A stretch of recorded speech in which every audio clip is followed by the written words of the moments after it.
Hello and welcome to a special edition of the Game Informer Show podcast. I'm your host, Ben Hanson. We're joined today by Ashraf Ismail, who's the game director for Assassin's Creed Origins.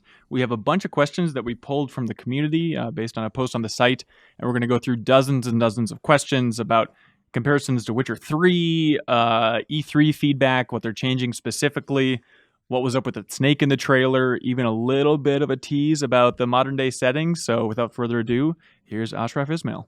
Ash, welcome to the Game Informer Show, sir. Thank you. Wonderful to be here. Yeah, thank you so much. So we're rounding out our coverage for Assassin's Creed Origins. We have a bunch of questions from the community. I think the last time I saw you was a real quick trip up to Montreal for a Black Flag feature we did, I think, like right before the game was announced. And so it was fun at that time. I remember the big conversation was like, well, this is everything that fans want. This is just a crazy, bold pirate experience. What has it been like to see the fan base, I feel like, still continue to grow for that game?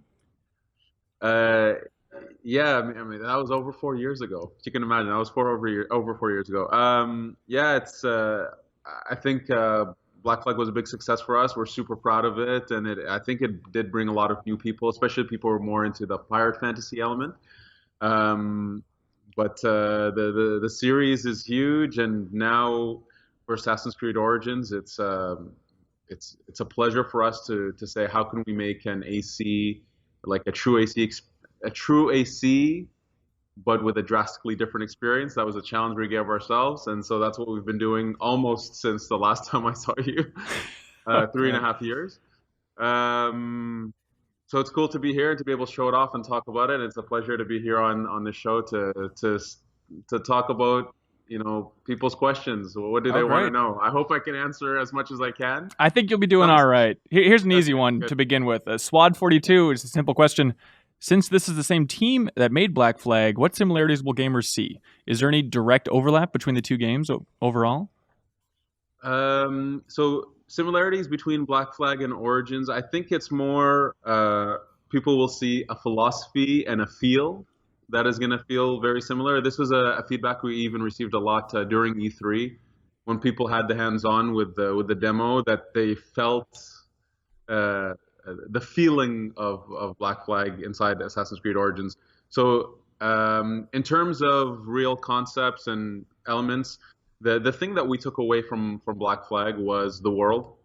What we wanted to come back to for Assassin's Creed is a world that was massive, that had a lot of wilderness elements into it, a lot of nature. This is really important for us, that it's not only cities, but also the surroundings. And maybe even in our case, we decided that the surroundings were massive. They needed to be a big part of the game. It was that element. The second part was the progression system from the naval. We felt that it was a big success, and that it really helped people dig deeper into the experience of the game, play the game for a lot longer. So we took that element and we decided to blow it up, to say, okay, let's go more RPG, because the naval was really RPG based. Yeah. So we took that concept, we exploded the action RPG element so that it's really core to the experience in terms of gear, abilities, play styles. So those were two big takeaways from Black Flag.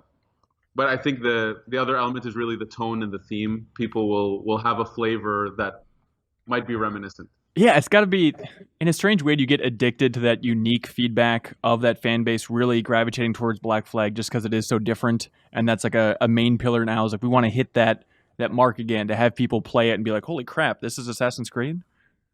Yeah, exactly. I mean, it's also, it's our way, maybe. It's the people involved. It's kind of like, this is the flavor that we can bring into AC to make it really our own in terms of our team. So it's cool for us. And when we hear people saying that, especially at E3, it was really cool to hear. We take it as a big compliment.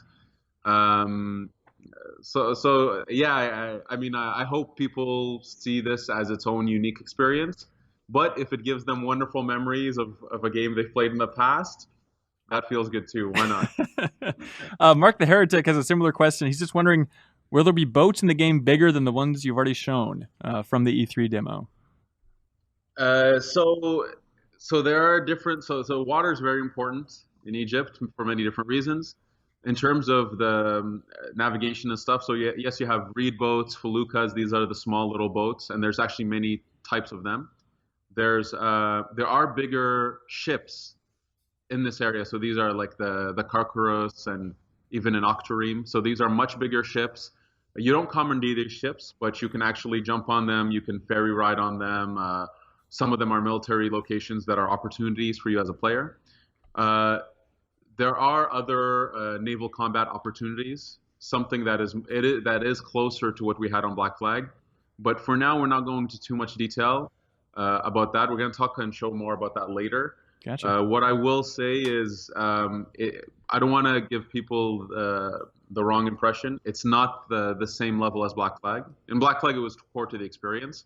Here, it's not core, but there are elements of it, and we'll go into more details about that later. Great.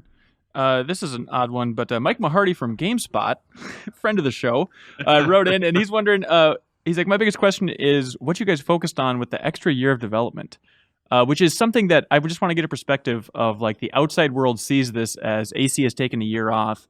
Does it feel that different internally, or is it just the normal length of development and just with the rotating teams, it just looks that way to the outside world? So definitely on this game, I think we've said it many times. We started this project right after Black Flag. So when we ship, it'll be a 4-year project. 4 years is an amazing amount of time, no matter what game you're making, to make something big, unique, exceptional. Especially when we're talking in the AAA genre, 4 years is actually a good amount of time. For me personally, I think more than 4 years is very tough to handle because you end up, it gets tough to push a team for that long. So I think 4 years for us has been wonderful. It has allowed us to make the game we wanted to make.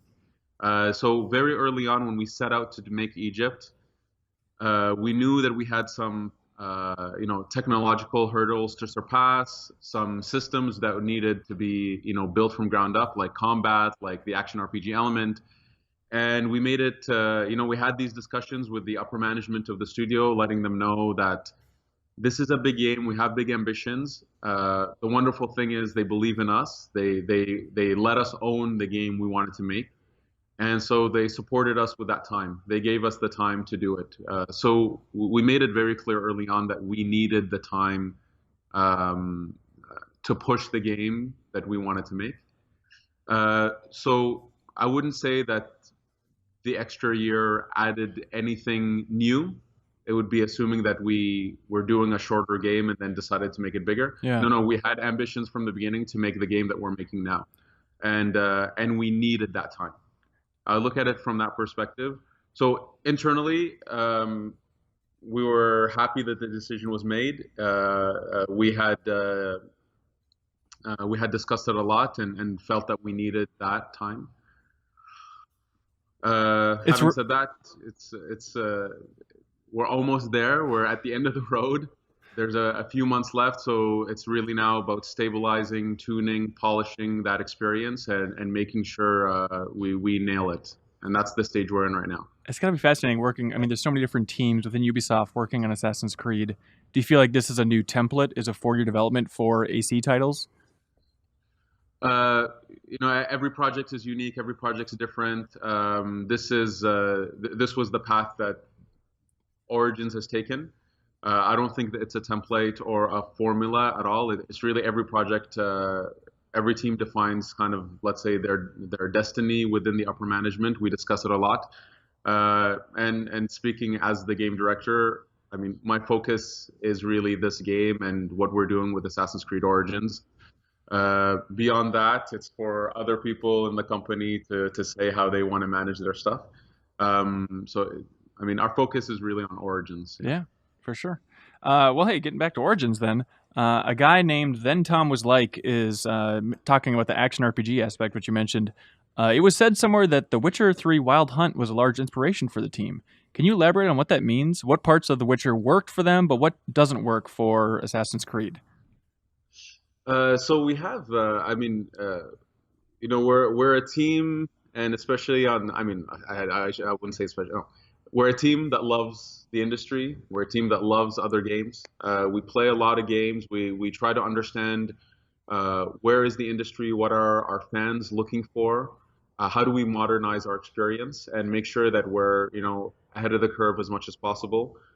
So we look at a lot of other stuff. It's yes, we look at Witcher, but there's actually many, many references. And for me, it's more to say that uh, there are a lot of really amazing things being done by competition, by the industry. But we need to bring our own stuff. We need to show why this game is unique, this experience is unique. It's a third-person, narrative-driven, open world RPG, action RPG. So for sure, there are elements that are not unique to the industry itself. But our goal is to bring all this stuff in with our unique mechanics, our unique world, our unique story, to create that experience that hopefully people have not felt before. That's our main goal. I don't want to say what worked or didn't work in another game. I feel it's unfair for me to say that. I have my personal opinion of that, but I loved what CG Projekt did. I think they're amazing. I love them to bits. But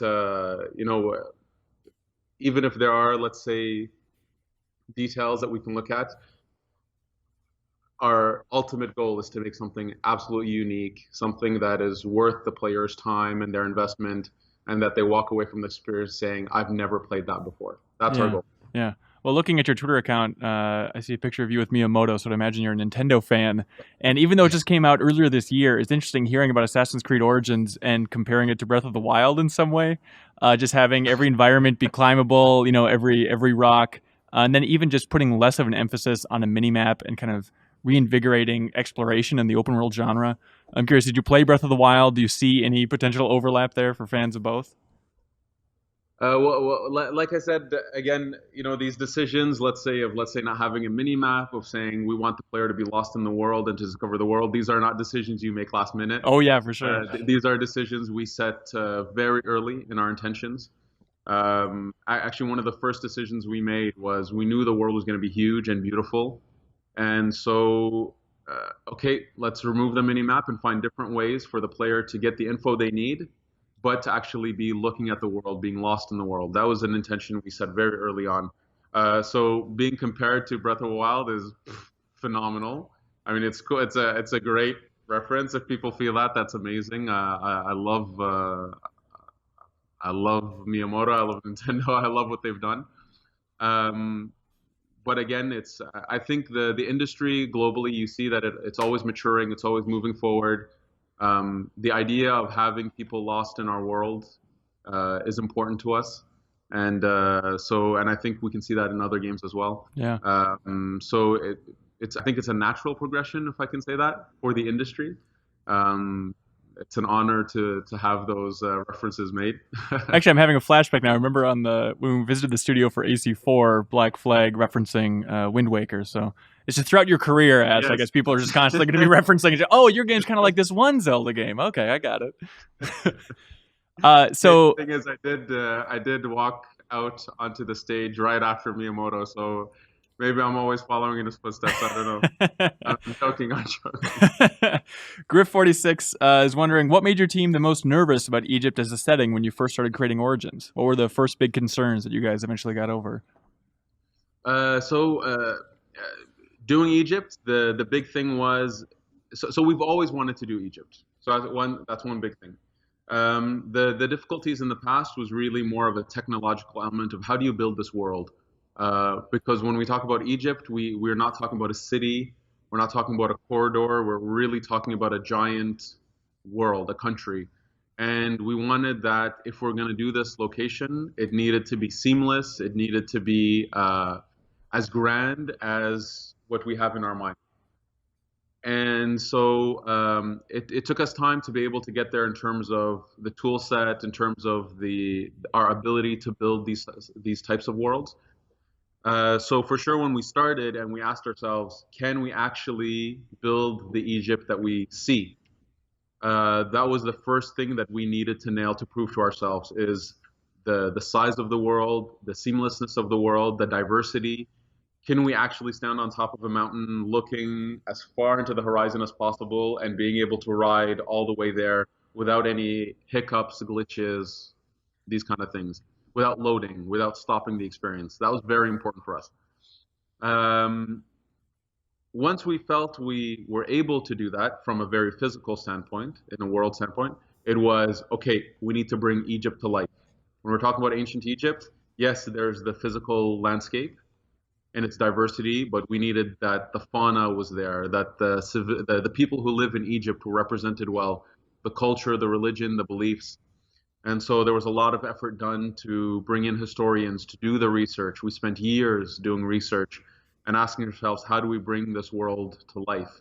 And it was a concern for us that we wanted to do it respect and do it justice because it's a wonderful culture. There's a lot of amazing influences that have lasted to this day.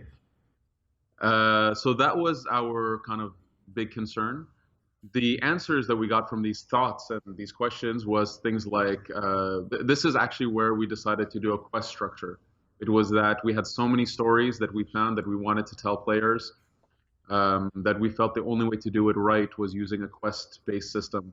For sure, having a much more action RPG-oriented game also made sense. So it was more like the stars were aligning on that idea. Uh, Again, this meant that we had to change the feedback. We had to change the way the player manages all of this. So it's a lot of new elements that we had to push because we started thinking about Egypt. But I'm really glad that we've gone down that road and that we've made it here at this point with these big subjects. It has to be exciting just to, I mean, I know you guys aren't quite at the finish line yet, but you're getting close. And just to sit back and realize, like, this is the most, probably, haven't seen the game, probably the most immersive simulation of ancient Egypt ever created on planet Earth. It's pretty wild, right? Yeah, that runs through my mind quite often that I think this is the closest I've ever felt, going to the Great Pyramid, going inside the Great Pyramid. I always think, I think this is the closest I've ever had in an experience in a game or even, film. It's cool that we're able to bring that to life, and I think that's a kudos to the series itself. When I started on Black Flag, but I've been a fan since AC1 that we're able to use history as a playground, as a place for us to jump back in time and experience.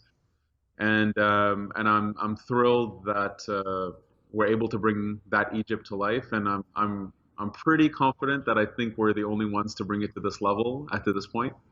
So yeah, it's cool. It's Yeah, very definitely. cool. We got some quick questions for you here. Electron Sure, yeah. Spider is wondering, will Bayek take damage while in sandstorms? And are sandstorms in the game dynamic like the weather was in Black Flag? Yeah, so sandstorms are dynamic. It's a phenomena that happens pretty much throughout the world, closer to the deserts. It is dynamic. You don't take damage from the sandstorm itself, but the sandstorm greatly limits your visibility. And we play with that, of course. So with the animals, with bandits, you could be in the middle of quests, and the sandstorm could come in.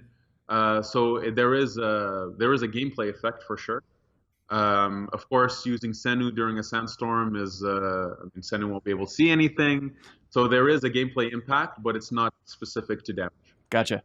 Pitt's wondering, how big are the cities compared to previous Assassin's Creed games? And which one is bigger, Memphis or Alexandria? Aha. Uh, the two cities, it's hard to compare to other cities from the series only because of Memphis is super organic. The monuments are incredible. They're huge. They're super unique. If it's as Egyptian as you get with Memphis. It's a fairly large city. I think Alexandria is slightly bigger, but very slightly. If I compared it to previous games in the past, I don't actually know the exact numbers for sure. I could say that it's probably at least twice the size of, let's say, Havana from Black Flag, at least. Having said that, I don't think the size of the city is what matters. It's really the content, the experience that you have inside of it. It's how alive that it is. And so we filled these locations with quests, with actually making each city feel unique to itself. Why was it important to Egypt? Alexandria was a metropolitan that was modern, that had the great library, it had education, it had science, where Memphis was much more about uh, the old beliefs. It was old Egypt. It was organic. It was, it was much more a city built thousands of years ago. So we wanted to make sure we felt that deeply in the content that you play, but also in the visuals of the city. And of course, there are other cities, Crocodilopolis. There's many other cities and villages, tons of villages. Um, yeah, I know you've been working on this game for a while because you can say the name Crocodilopolis without cracking a smile, which is very impressive. I still struggle to say the name. I think I've been saying it wrong, but yeah.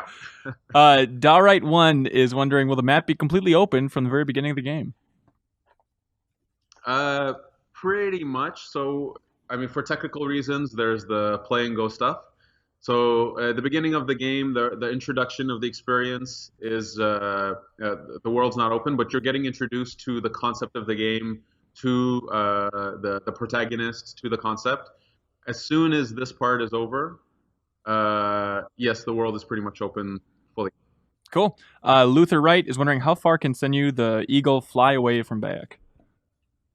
There's no limit. And the fly back to Bay, the return to Bayek, if you press B or circle, the return to Bayek is almost instantaneous, which is super cool. So kudos to our engineers for achieving that. But yeah, there's no leash, there's no limit flying away. You can technically fly as far away from Bayek as you want at any point. Cool. FM36, will we see how Bayek found and tamed Sennu? Is this their origin story as well? I don't want to spoil anything or ruin anything. There is a link. For sure, there is an introduction in the narrative. That's all I want to say. Sure. But Senyu's I know this might be stupid. Is it an important character in the game itself? Is it the Daxter to the Jack with less quips? It's something like it's a cool reference. Yeah, it's something like that. Yeah, Sennu is narratively important, very important to Bayek. There's an important relationship there, and we also wanted a relationship for the player as well. So yeah, Gotcha. Sennu's Casey Ladner is wondering if there's going to be booby traps in the tombs that you can explore in the game. Yeah, so tombs, we have a ton of tombs. They're super cool. We run the gamut of puzzles, navigation challenges, some combat challenges. There's a lot of different tombs with all different flavors. Yes, there are traps in some. There are hidden secrets. There's a ton of stuff. We try to have fun with tombs. There's a ton of tombs in the game. Yeah. Awesome. Islanders wondering, can mounts like horses, camels, chariots, can they be killed by NPCs or other animals? Yep. There we go. They take damage. Love it. I love these specifics. See, they're small. Tried to warn you, Ash. It's okay. It's cool. Cake for the win. How has the parkour been improved this time around or changed? Yeah. So the navigation is the fundamentally changed from from the basic way it's been built. So without getting too technical about it, effectively we wanted that the hero that the player is much more in control. We listen, we pay attention to feedback. We know there's always been this frustration that sometimes the assassin doesn't do what I want them to do, so we made sure that we alleviated that. And the way to do that was actually changing the fundamentals. So people will see that the assassin is much more responsive. The parkour, one thing that's changed is there's no longer, let's say, a high-profile button. It used to be on the trigger where you sprint. We changed it so that all the input is on the stick. So you can walk, to trot, to jog, to a full-out sprint on the stick. This allows the player to actually have a lot more control over what they hit, how they hit it, running up to a column, a wall, a ledge, whatever. And the way the A and B buttons work. So A and B, they're still there, going A obviously to move up, B to move down. They still work, but there's been a lot of tweaking and tuning done based on the way we've seen people play previous ACs, to again make it super responsive. Uh, Really, the goal is make the assassin do what the player wants, looking as awesome as we can make it look. Uh, we've made pretty much every surface climbable. Wanted players to be more free in the world and how they approach it, how they set their path to make it to whatever mountaintop they want to make it to. So there's been a lot of fundamental work done on navigation and climbing. Gotcha. It is just fascinating to think about Assassin's Creed as a series for 10 years now. Every iteration, like, okay, let's rethink parkour. How can we improve this? It's fascinating to see that there's no one lockdown. This is the best way to do it. Let's carry that forward. It's still constant tweaks along the way. There is. I firmly believe there's no such thing as perfection. There's no such thing as the perfect game or perfect experience, but we're always learning to do better, and we always need to do the best we can. So it means learning from what we've done in the past, always. So it's always going to be improved. It's always going to be worked on. So yeah, there is no perfect formula or perfect parkour.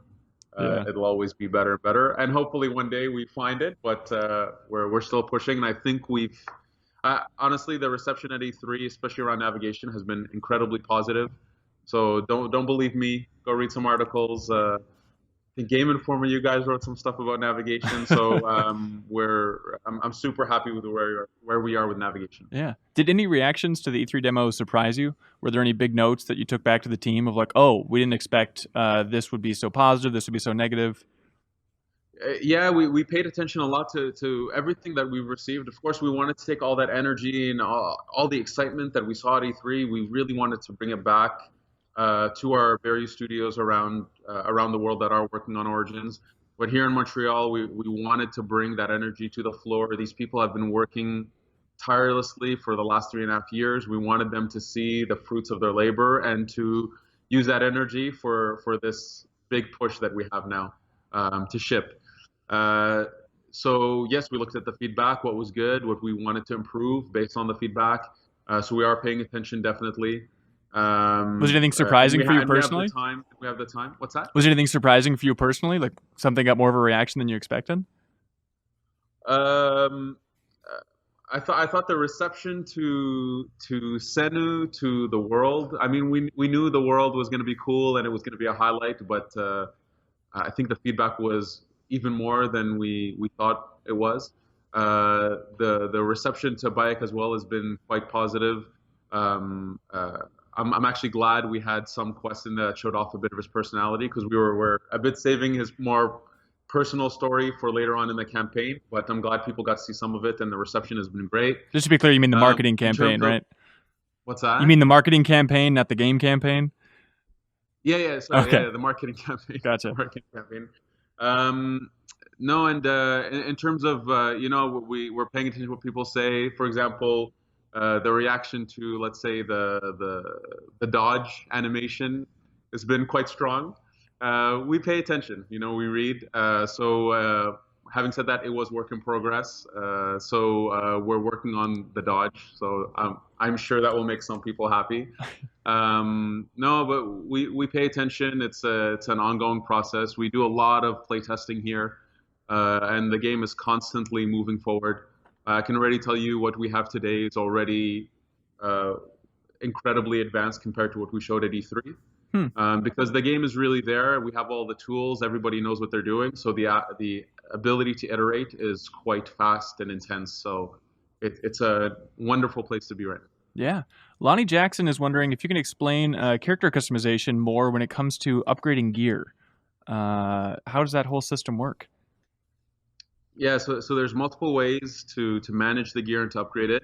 So first, there's loot, and so we're talking about weapons, bows, melee weapons, shields, and here just by looting new levels, technically you have some potential upgrades there. You can actually take a weapon you already have, take it to a blacksmith, and by paying with a bit of money, some materials that you find in the world, you can upgrade the weapon's level. So if there's a weapon that you found that you absolutely love and you want to keep it, there is a way to be able to level it up to your level. Then there's the crafting system. The crafting system is a way to increase a lot of your defense and damage stats, including stealth damage, range damage, all of this. Here, it's a physical piece of equipment on Bayek that when you craft it, it physically changes, so you see the improvement, but it also increases your stats. So there is a crafting element to the game that's important. Um, I think I've covered it. I Yeah. hope I've covered Well, it. here's another detail for you. Proto Man 316 is wondering if there's going to be item set bonuses. For instance, equipping these two weapons will give you plus 55 agility, that type of thing. No, we don't have. We do have a form of sets form, but it's not as let's say it's not as concrete as a Diablo. But we do have a slightly different system. We have elements. We have these things called attributes and properties that are based on having legendary equipment. So there is that, but it's not specifically item sets. Gotcha. Gaiden 96, will we get to customize Bayek's appearance outside of outfits, like giving him a beard or a different haircut, that type of thing? Um, I don't wanna. I don't wanna commit to anything because it's technically not official internally. Okay, still Um, up in the air. well, I'll say this. We treat the customization as a very important part of the game. We're pushing to, we have a lot actually, and we're right now trying to push to have a bit more. So I don't want to commit to anything that I'm not 100% confirmed on, but we're trying, we're pushing. There we go. Good to hear. Visions is wondering if there's going to be a cover system this time around. So we could cover behind a wall, behind an object for stealth purposes, something similar to Watch Dogs, is its comparison. So you do take cover behind walls, behind low walls, 1 meter high, obstacles, that kind of thing. It's not a hard lock system. You're not hard locked into the wall, such as Watchdogs. But just by walking up to the wall, you automatically go into that cover position where you can do assassinations to bring in an enemy into the corner or into the wall. But it's more of a soft lock system rather than a hard one. Gotcha. Peter That makes sense. Stratford. Yeah. Peter Stratford says, with the new Hidden Blade, will its stealth kill potentially be based purely on crafting level, or is player level taken into account on top of this? For example, can a level 10 Bayek stealth kill a level 30 guard with a highly crafted blade? So both play a role. So your level and your stealth damage numbers both play a role. Um, Technically, there are ways to greatly boost your damage. So you can be lower level than another enemy, take them out. Being level 10, killing level 30 enemy, I think you need to work very hard to get there. And by the time you work so hard to get it, you probably leveled up more than level 10. But there is no lock to say that by being level 10, you cannot kill a level 15 enemy through stealth. It's Gotcha. not, I mean, it's going to be very hard to do. You need to really craft and find abilities that can help you. So it's not necessarily easy, but there is no arbitrary lock on the levels. Cool. All right. So as you can probably imagine, we got thousands of questions, not quite, but quite a few about the modern day stuff. I understand you guys aren't going into that stuff quite yet. But AC Doomy 9 is just wondering, at some point during the marketing campaign, are you going to talk about the modern day stuff, or how much of an emphasis on secrets do you guys want to keep until the game is out? Okay, so I'll say two things because I get this question a lot on Twitter, especially. When it comes to, let's say, modern day and marketing, I'm the game director. I'm focusing on the finishing this game. Uh, I mean, the PR and marketing team. I'm actually not sure if they want to talk about it or when. We might. That's pretty much all I know. What I will say is one of the reasons we hesitate is because we know it's an important element for the series. We've read what our fans talk about and what they ask and what they wish for. Part of me kind of wants people to be surprised by it, to be allured by it. So I'm not even sure at this point if we should. I would rather have people be more surprised by the experience rather than, here it is. I mean, okay, people need to know about Bayek and Egypt and the gameplay of the game, but you don't want us to tell you the story secrets. You don't want us to ruin the experience of the game. So we'll see if we talk about it. It's not for me to say. It's for the PR team, the marketing team to figure that out. Let them figure it out. If they want me to talk about it, I'll be more than happy to talk about it. So you say you want fans to be surprised. Would you consider it surprising? Do you think there are going to be some, oh, wow? I think people will be happy. Okay, great. What do you think about the reaction to AC4's present day content? Man, I loved what we did for AC4 in terms of, we built a small little world that people were able to explore. We were having fun with it. We put a lot of content in there, a lot of lore for the people who love that kind of stuff. Having said that, we did pay attention to the feedback. We read what people say on forums. I'm a lurker. So we paid attention, and yeah, but for me, we put a lot of effort into AC4's content, and I think for fans who really dug into it, I think they enjoyed it. Yeah. It was so unique and such a different take on modern day within AC. But do you feel like there was a shift after AC4? Not necessarily with Origins, but just for the series moving forward of like, maybe that isn't exactly what fans wanted, even though it is crazy unique. Like I said, we've paid attention, we've listened, and when I say that, I mean it globally. It's to the people who love the present day, to the people who don't like it, and we pay attention and we try to craft an experience that is good for the series and is good for Origins. Ultimately, we need to make Origins its own unique, powerful experience that makes sense cohesively as a full package. That's our goal, but of course we read feedback and pay attention. So yeah. There we go. Take 5B is wondering just about the scope of this game. If you consider this game the story of Bayek's journey or a larger origin story, and he's just wondering how long of a time span does it cover? Is it over decades, like AC2, AC3, or more of like a snapshot in time, like the original game in Syndicate? So to the first part of the question, it's really, we wanted to craft a personal journey that Bayek goes on. Because effectively we're talking about the birth of a group that has lasted for over 2,000 years in our lore. This game takes place about 1,000 years before AC1. And so the people we meet in AC1, Altair, Al-Mualim, this group of people, how did they come to be in terms of their structure, their rituals, these elements?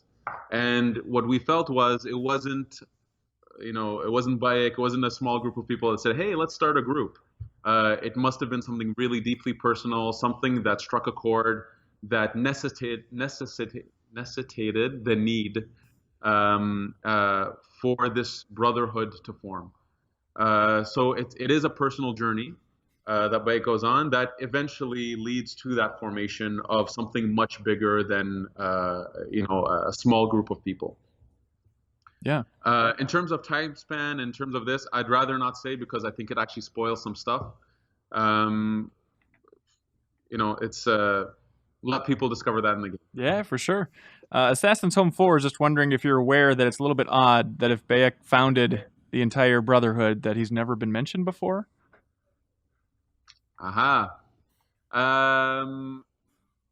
Yeah, so we know that. All right, good to hear. Of course, there's a lot of questions about the lore and how, various elements of the lore. For example, the first hidden blade, a reference to Darius, and anyway, we know our lore. Okay. We play with it for sure.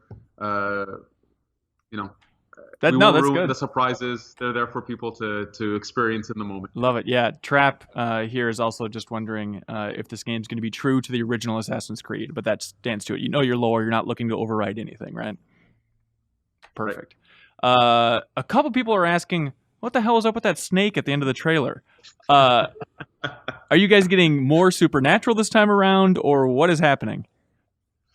So AC is a very credible experience, and we we firmly commit to that. We don't jump the shark, if you will. Um, uh, but we're in Egypt. Egypt has a lot of mysticism, a lot of mystery around it. We needed to be able to find a way to bring that to the experience. So we found our ways. What I'll say is the snake. People will understand it when they experience it. Don't worry, we're not breaking the credibility of the game. I don't want to ruin it. Again, Totally. it's a nice surprise in the game, but don't worry, it's justified. We don't randomly throw fantasy stuff into the experience that is not explained. Okay, great. Eagle Assassin, and this is why I love these podcasts because this is the kind of specificity that you would never imagine. Eagle Okay. Assassin wonders how long does the nighttime last?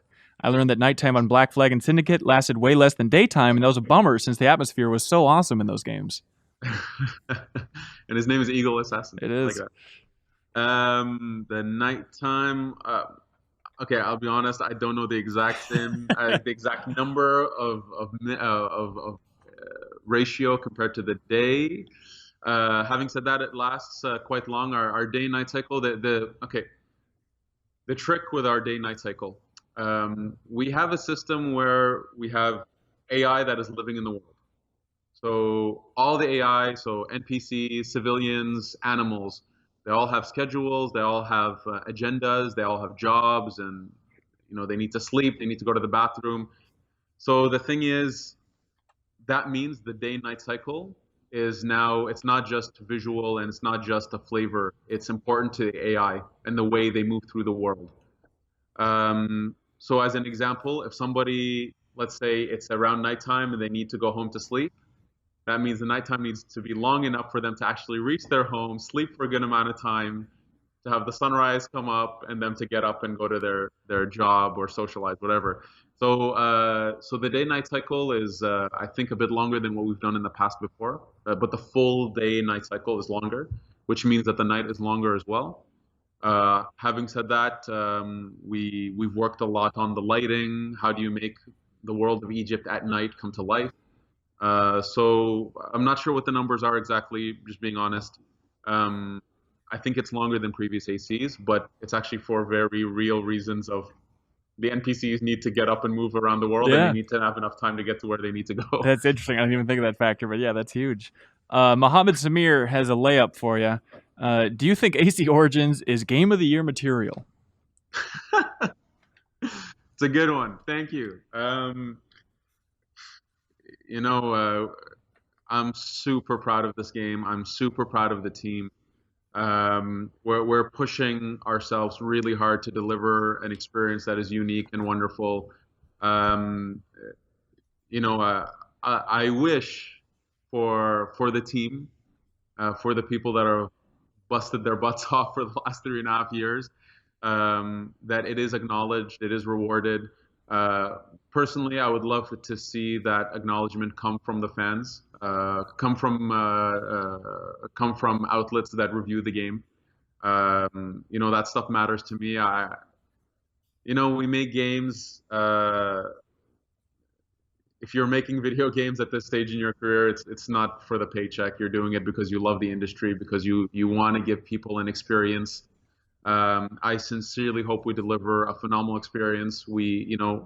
Games cost money, and I always tell the team, we're not only going to earn every single penny that people are going to work their butts off to earn, that they're going to invest into us and their time.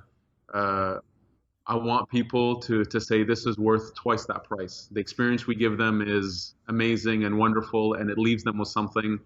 If at the end of the day that's acknowledged with awards and Game of the Year, that's wonderful for sure.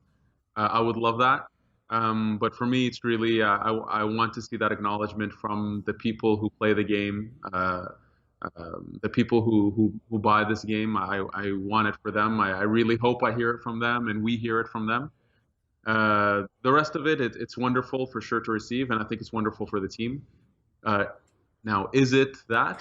I sincerely hope so. That's what we're striving to do. Um, at the same time, I say I love the industry. I love what everybody else is doing. I want success for everybody. The more success we have as an industry globally, the better we all get. The harder we push ourselves, and so we'll see what happens when the Yeah, game is launched. But I sure. hope it's for the fans and for the people who play the game that love it. I know you're still sprinting on the treadmill right now, but have you had a moment to sit back and reflect on what you've made so far and just be satisfied with it yet? Or is it not until you hit that finish line that you can sit back in a lazy boy and just absorb what you guys have done? I think E3 was a moment where we were able to, I don't know if I'd say step back, but to look at it from a different perspective because it was the first time that we're publicly showing the game, having people play it, and seeing tons of people and their reactions. That was a super gratifying moment. E3 was, I think, really wonderful for us. Um, so it did help us reflect on what we've done. Uh, but we're still working hard. We have a job to do. We need to nail this experience. We need it to be perfectly tuned and polished as to our best of our capacities. That's what we're doing right now. It's what we're pushing for. So I think I won't be satisfied until we have that gold master. Um, but we're pushing hard, and E3 was a really wonderful moment for us and the team to Yeah, reflect. absolutely. Well, hey, thank you for your time here, and thank you for letting my colleagues Oh, invade your studio for a little while. I really oh, of appreciate it, course, man. of course. It's our pleasure. Thank you for having me. It's wonderful. Yeah, best of luck wrapping up the game. I'm sure there's a lot to seal off, but Thank deadline's you. coming up quick, man.